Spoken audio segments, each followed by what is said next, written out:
Tipo de corrente elétrica. Quando a intensidade da corrente elétrica e o sentido do deslocamento permanece constante, chamamos essa corrente de corrente contínua constante. Essa corrente é gerada por pilhas e baterias. Se a gente fizer o gráfico da corrente em relação ao tempo, nós vemos aqui que ela é constante. O sentido permanece constante, mas a intensidade passa por variações, né? Ela será chamada de corrente contínua pulsante. E resistência elétrica. A resistência elétrica ela está presente nos circuitos elétricos e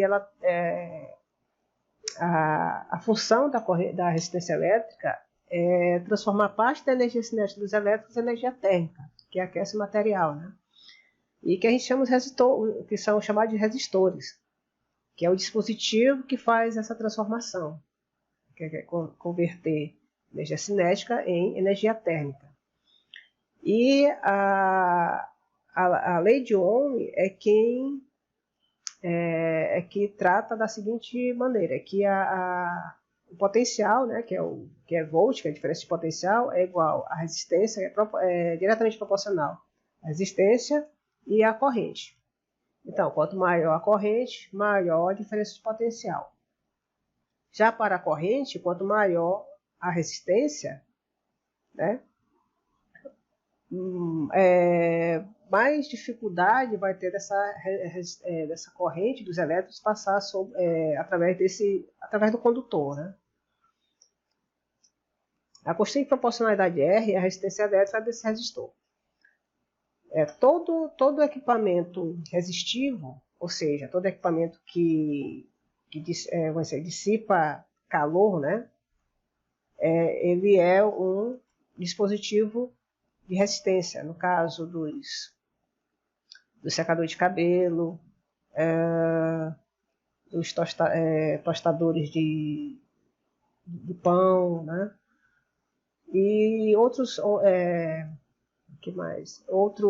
equipamentos que utilizam a resistência elétrica ao ferro elétrico são equipamentos que consomem bastante energia, ou seja, a energia elétrica, né, ela é transformada em energia térmica.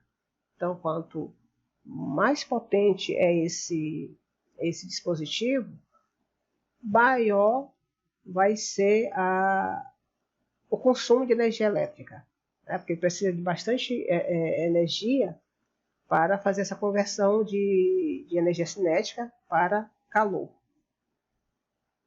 Então, falando um pouco dos resistores, nós temos os resistores em série, né? Se a gente colocar alguns resistores no circuito, como é que vai ser a resistência equivalente desse circuito? Em série, a resistência equivalente é a soma das resistências. E em paralelo, nós vamos ter que o inverso da resistência equivalente é igual à soma dos inversos dessas resistências. Tá? Então, vou falar um pouco agora sobre o choque elétrico, que é que acontece quando a corrente elétrica passa pelo corpo, né, pelo organismo humano. Então, o que é o choque elétrico? É a perturbação de natureza de efeitos diversos que se manifestam no organismo humano ou animal quando este é percorrido por uma corrente elétrica. Bom, se a intensidade, vamos ver aqui a intensidade, o efeito e as causas dessa corrente quando passa pelo corpo humano, né? Se a intensidade for de 1 a 3 mA, nós temos apenas uma percepção pequena, né? Aí a passagem dessa corrente provoca um pequeno formigamento, mas não existe perigo. De 3 a 10 mA já há uma eletrização, a passagem da corrente já provoca movimentos desordenados no corpo.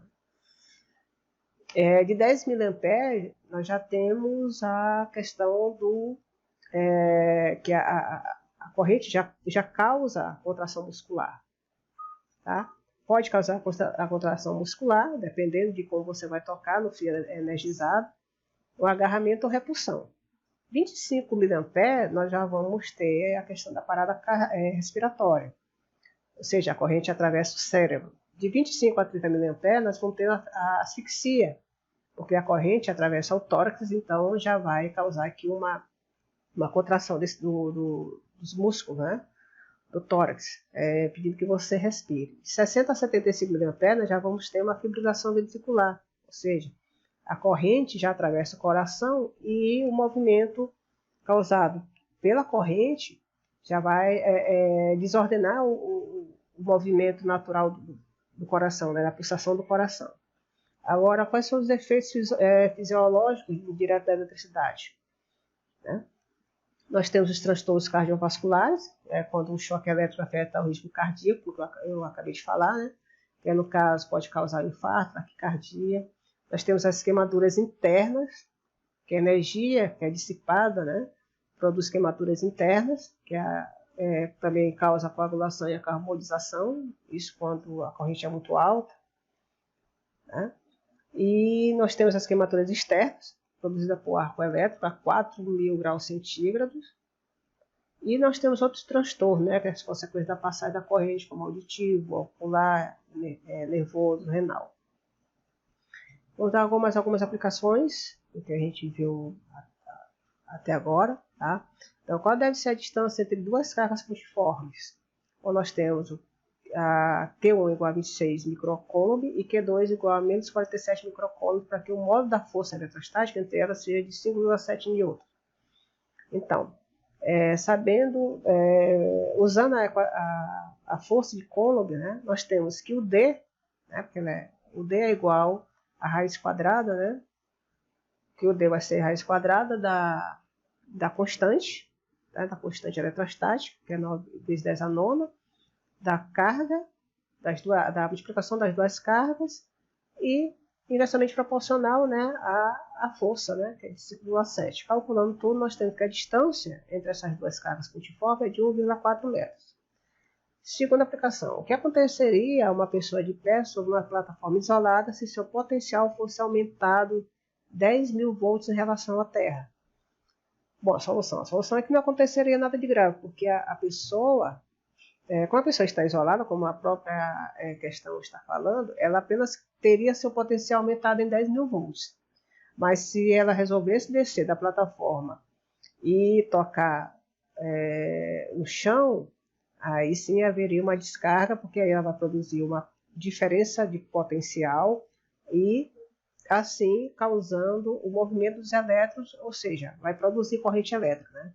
E com esse valor de potencial de 10.000 volts, então essa pessoa com certeza iria ser eletrocutada e viria a óbito.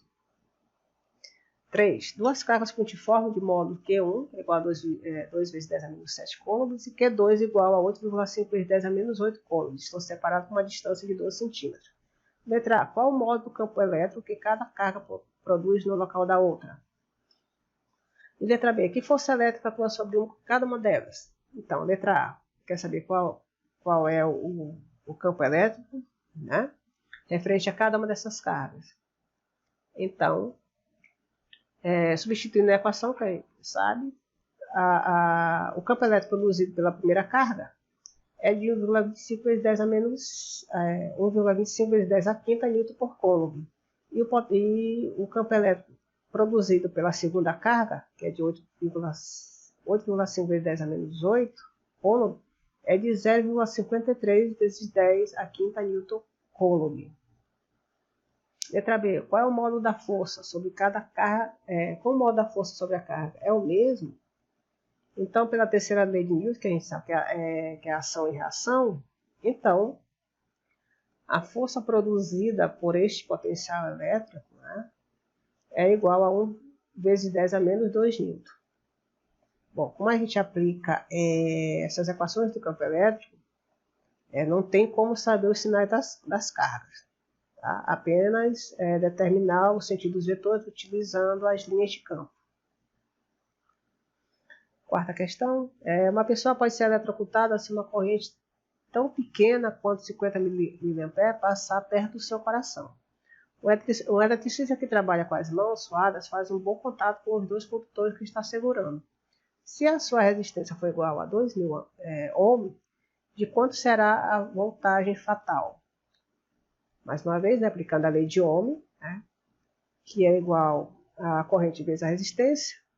Então, a resistência do eletricista é de 2.000 ohms, Então, a voltagem que seria produzida, né, por essa corrente é de 100 volts.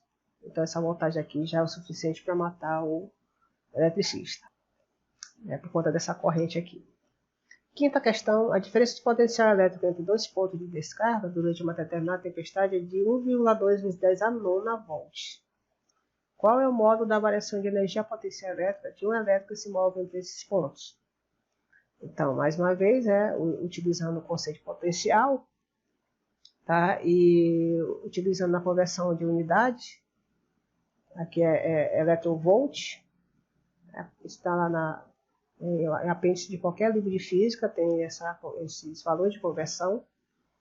Tá? Então, aqui o potencial é igual ao elétron vezes a variação de energia potencial. Então, a gente sabe que o elétron equivale a 1,6 vezes 10 a menos 19 coulomb. Tá? Com esse potencial de 1,2 vezes 10 a nona volt, nós temos que é 1,92 vezes 10 a menos 10 joules. Então, 1 eletronvolt, tá, equivale a 6,242 vezes 10 a 18 joules. Então, fazendo as conversões, nós temos que, em eletronvolt, que a energia potencial a variação de energia potencial que está pedida é de 1,2 giga eletronvolt. Então, terminamos mais um módulo, uma unidade 4, a última unidade do curso de Física Geral. Aí as referências é de Halliday, Dawson Zweig, Tipler, Chaves, Sears, Sirway, McKelvey, Bauer, Keller e Knight. Na vida, nada deve ser temido, apenas compreendido. Marie Curie. Bons estudos e até mais.